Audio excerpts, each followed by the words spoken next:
রাজ্য ড্রাগ ল্যাবে আরো 3টি ওষুধের নমুনা ফেল করলো, অর্থাৎ পরীক্ষায় উত্তীর্ণ হতে পারলো না। কি কি রয়েছে সেই তালিকায়?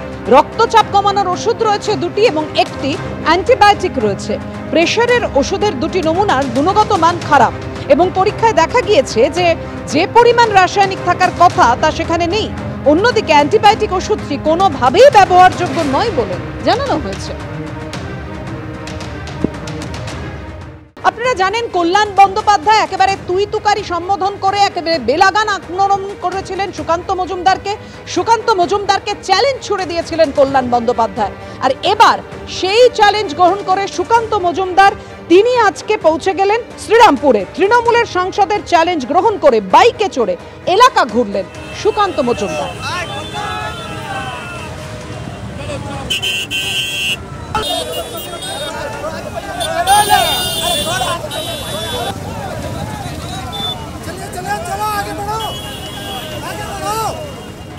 কল্যাণ ব্যানার্জির মতো ছোটদেরকে ভয় পাবেন না, এদের মারিয়ে যেতে হয়, এদের উপর দিয়ে যেতে হয়। আজকে আমি ওনার মন্ত্র দিয়ে ওনাকে বলছি, কল্যাণ কল্যাণ ডাক পারি, কল্যাণ গেল কার বাড়ি? খুঁজে পাওয়া যাচ্ছে না তো, পেয়েছেন? কালকে এত বড় বড় কথা বললো সে সুকান্ত মজুমদার এসে ভাষণ দিয়ে আর বেরোতে দেবো না, এত কম, এই করবো, হ্যান করবো, ত্যান করবো। কল্যাণ কল্যাণ ডাক পারি, কল্যাণ গেল কার বাড়ি?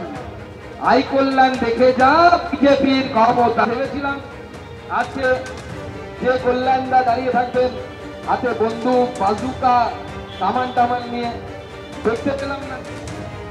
আমি তখন বারবার রাস্তার চারদিকে আস্তে আস্তে দেখছিলাম, কোথায় কল্যাণদা, কোথায়? পাচ্ছি না খুঁজে। কল্যাণদা কল্যাণদা বলে চিন্তা করলাম গাড়ি থেকে, কোথাও খুঁজে পাওয়া যাচ্ছে। আজকে তো ছুরি করতে পারলেন না, ওকে গুটি ফেলে মানে আপনি আউট হয়ে গেলেন। তার আগে আউট বলছেন যে না আমি ময়দানে নেই। শ্রীরামপুরে গিয়ে বাইক র্যালি করে পাল্টা চ্যালেঞ্জ ছুড়ে দিয়েছেন সুকান্ত মজুমদার। আর আজকে আবার নিশানা করলেন সুকান্ত মজুমদার, অর্থাৎ কেন্দ্রীয় শিক্ষা প্রতিমন্ত্রীকে কল্যাণ বন্দ্যোপাধ্যায়। কল্যাণ বন্দ্যোপাধ্যায় আজকে বলছেন, আবারও বলছি সুকান্তকে ফিরে যেতে দেব না। সুকান্ত মজুমদার আমার পায়ের তলায় থাকে, সুকান্ত মজুমদারকে ফু দিয়ে উড়িয়ে দেব। বিজেপি হিংসার রাজনীতি ছাড়া কিছুই বোঝে না। নরেন্দ্র মোদী না থাকলে এদের কুকুর বিড়ালে টেনে নিয়ে যাবে। এসআইআরে 1 টাকারও নাম কাটতে দেব না। সুকান্ত মজুমদার কি বলেছিল? সুকান্ত মজুমদার বলেছিল এসআইআর করতে এসে প্রোটেস্ট করতে গেলে হলে প্রোটেস্ট করলে সিআইএসএফ সিআরপিএফ দিয়ে গুলি করে মারবো, এই কথা তো বলেছিল। সেই প্রসঙ্গে আমার কথা।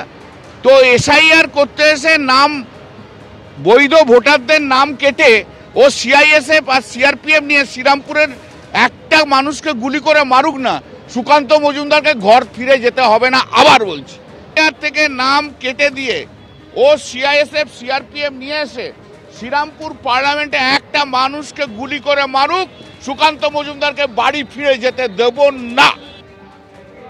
এই যে বাকযুদ্ধ, এই যে তর্ক বিতর্ক লড়াই, এটা কিন্তু আজকের নয়, ঘটনার সূত্রপাত ঠিক কোথা থেকে।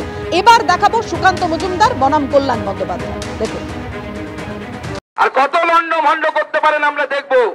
আর আমি সাধারণ মুসলিম ভাইদেরকে, যারা আমাদেরকে ভোট দেন না, তাদেরকেও বলছি, তৃণমূলের নেতাদের কথায় রাস্তায় নামবেন না। রাস্তায় নামলে সেন্ট্রাল বাহিনী নামবে, যেরকম মুর্শিদাবাদে নেমেছিল। যদি ভ্যান্ডালিজম করেন, দোকান ঘর পোড়ান, বাড়িতে আক্রমণ করেন, তৃণমূলের কোন নেতার ছেলের জীবন যাবে না। সেন্ট্রাল বাহিনী নামলে করে কিন্তু গুলি চলবে, আপনার বাড়ির লোকেটার গুলি লাগবে। তৃণমূলের নেতারা এসি ঘরে বসে থাকবে, তাদের কিন্তু গুলি লাগবে না। দেখ না তুই কোথায় সিএসএফ গুলি নিয়ে চলে, ওই গুলি তোর বুকে লেগে যাবে। ওর মাস্তানি বার করে দেবো একদম। বালুরঘাটে ঢুকেছি, এবার 10,000 ভোটে জিতেছে, এবার দেখছি আমরা সিআইএসএফ দিয়ে গুলি করে চালাবে বলছি। অত বড় হিম্মত! বাংলার মানুষকে চিনিস না, ওই উত্তরপ্রদেশ দেখাস, 2-4টে ওই কি জানো সুকান্ত এমনি হাওয়া দিয়ে উড়ে যায়, হাওয়া দিয়ে আমাদের কাছে উড়ে যায়। আয় না একবার বক্তৃতা দিতে আমাদের এখানে, আয় তুই শ্রীরামপুরে বলবি, আয়, তারপর তুই ঘরে ফিরে যাস কি করে দেখবো।